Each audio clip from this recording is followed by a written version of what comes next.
Bahkan digenggam seperti ini dia tidak pecah. Biasanya kalau kekurangan unsur yang seperti saya sampaikan tadi, kalau digenggam seperti ini dia akan mengeluarkan air biasanya kawan-kawan, khususnya di musim penghujan. Tetapi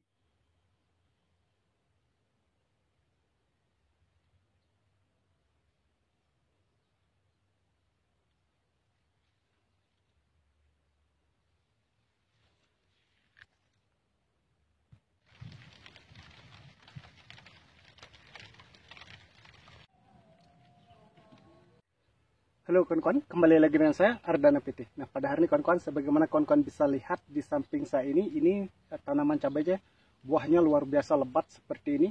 Nah, teknik-teknik yang kita lakukan dalam perawatan tanaman cabai sebenarnya sederhana. Kita pahami apa kebutuhan tanaman itu yang harus kita berikan, dan kita jangan memberikan sesuatu yang tidak dibutuhkan oleh tanaman, khususnya. Nah, seperti saat ini kita ketahui di mana-mana mengalami namanya cuaca ekstrim, yaitu hujan terus-menerus. Bahkan di tempat kita ini, di Bogor ini, terjadi hujan yang sangat lebat setiap harinya. Biasanya dari pagi sampai sore, itu yang terjadi khususnya di bulan-bulan seperti ini. Tetapi khususnya pada hari ini, kawan-kawan, kita merasa bersyukur ada panas di pagi hari seperti ini, dan hari ini kita juga akan melakukan pemetikan yang ketiga kalinya.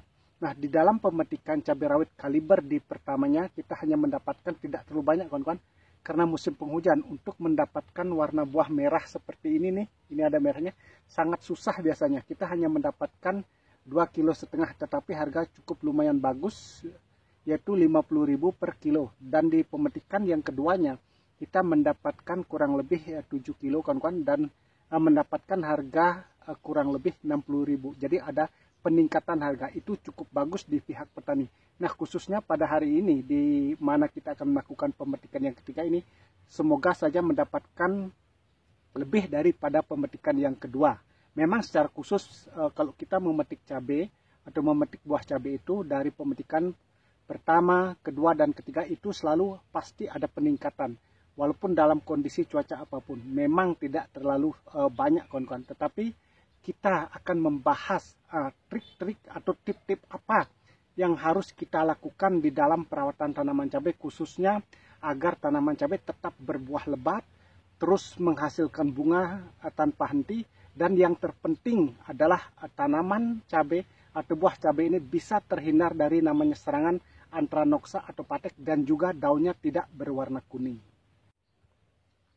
Nah, seperti ini kondisi buah cabainya, kawan-kawan. Jadi lebat luar biasa, buahnya bergerombol seperti ini, double-double dia. Ini bunganya masih kecil-kecil, cukup banyak, luar biasa. Ada yang sudah besar, ada yang sudah warna merah seperti itu di dalamnya, dan ada juga yang masih kuning seperti ini. Dan ini struktur buahnya sangat besar, dan kalau kita pegang seperti ini, dia sangat keras luar biasa. Jadi kualitasnya super kalau buah cabai seperti ini.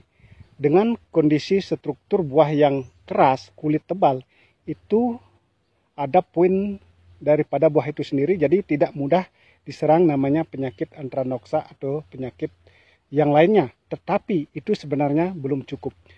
Di setiap fase tanaman cabai, kita harus memberikan unsur yang tepat, seperti yang saya sampaikan tadi.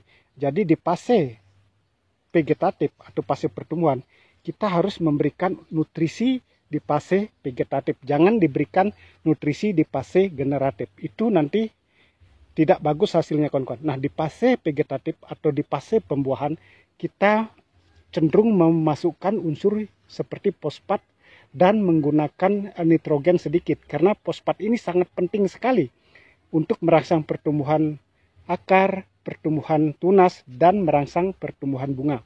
Jadi, fosfat ini bisa digunakan di fase vegetatif maupun di fase generatif. Jadi dengan pemberian fosfat yang tepat, makanya bunga terus bermunculan walaupun sudah ada buah seperti ini.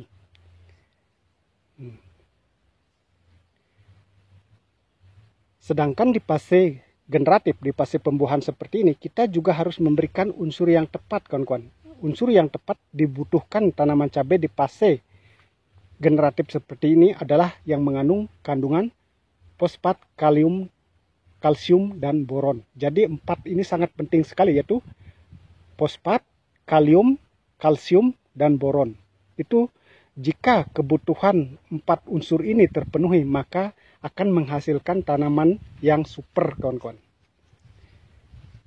Walaupun 4 unsur ini sudah terpenuhi, kita juga melakukan penyeperian, kawan-kawan, untuk antisipasi yang namanya serangan jamur. Itu tetap kita lakukan karena musim penghujan.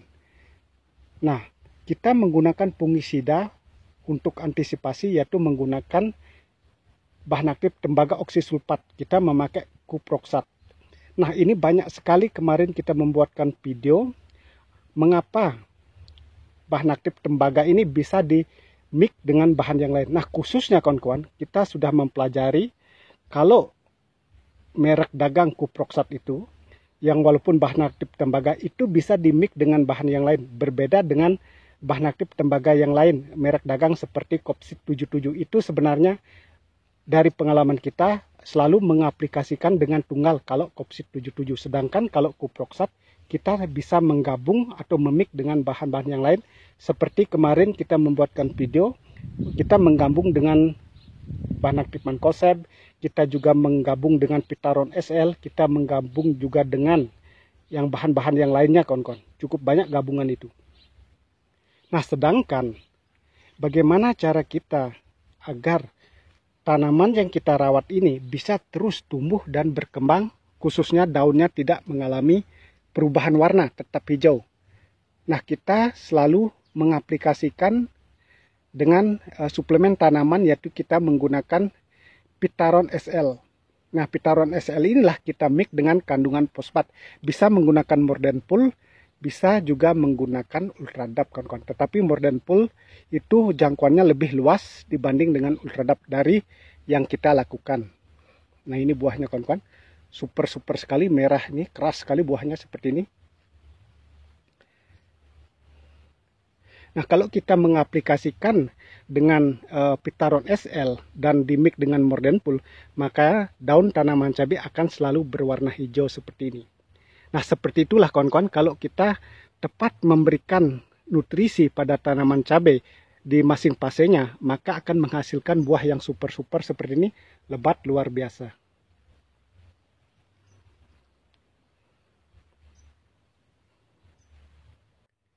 Nah, yang harus kita hindari di fase generatif atau di fase pembuahan seperti ini, khususnya di musim penghujan, adalah jangan menggunakan unsur nitrogen tinggi, seperti melakukan pemupukan di lubang pupuk susulan sekalipun dengan menggunakan urea. Itu akan berakibat fatal, kawan-kawan. Bisa yang terjadi adalah tanaman akan terserang jamur, khususnya layu fusarium. Lebih baik kita melakukan pengocoran dengan kalsium dan boron, itu lebih efektif. Dan dimix dengan asam humat, itu akan lebih bagus untuk menetralkan pH. Memang kalau kita menggunakan unsur yang mengandung nitrogen tinggi seperti urea, pertumbuhan tanaman cabai sangat subur. Tetapi ingat kawan-kawan, biasanya sangat mudah sekali diserang yang namanya penyakit jamur, apalagi di musim penghujan. Ini buahnya luar biasa. Kita akan melakukan pemetikan hari ini, kawan-kawan. Ini sangat keras luar biasa seperti ini. Buahnya mengkilat seperti ini.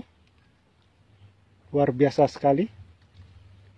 Jadi dengan pengaplikasian di fase generatif dengan menggunakan unsur kalium, fosfat, dan boron, dan kalsium, jadi buahnya menjadi super seperti ini. Bahkan digenggam seperti ini dia tidak pecah. Biasanya kalau kekurangan unsur yang seperti saya sampaikan tadi, kalau digenggam seperti ini, dia akan mengeluarkan air biasanya, kawan-kawan. Khususnya di musim penghujan. Tetapi dengan pemberian unsur yang tepat dan cukup, maka walaupun kita remas seperti ini, dia sangat keras sekali.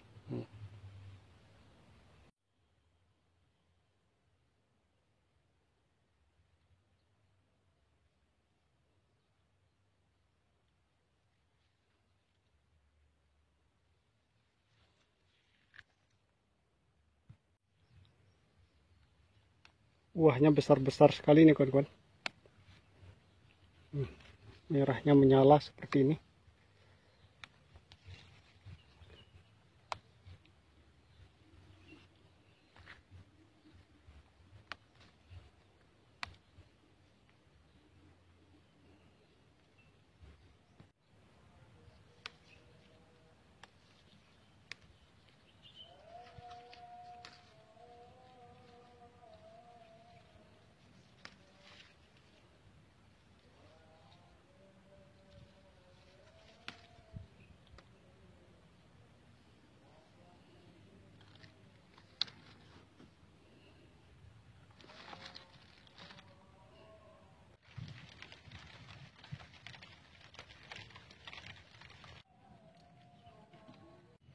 Ini hasil pemetikan hari ini, tetapi kondisi buah masih basah sehingga kita biarkan atau kita keringkan seperti ini semalam. Besok baru kita akan tempati.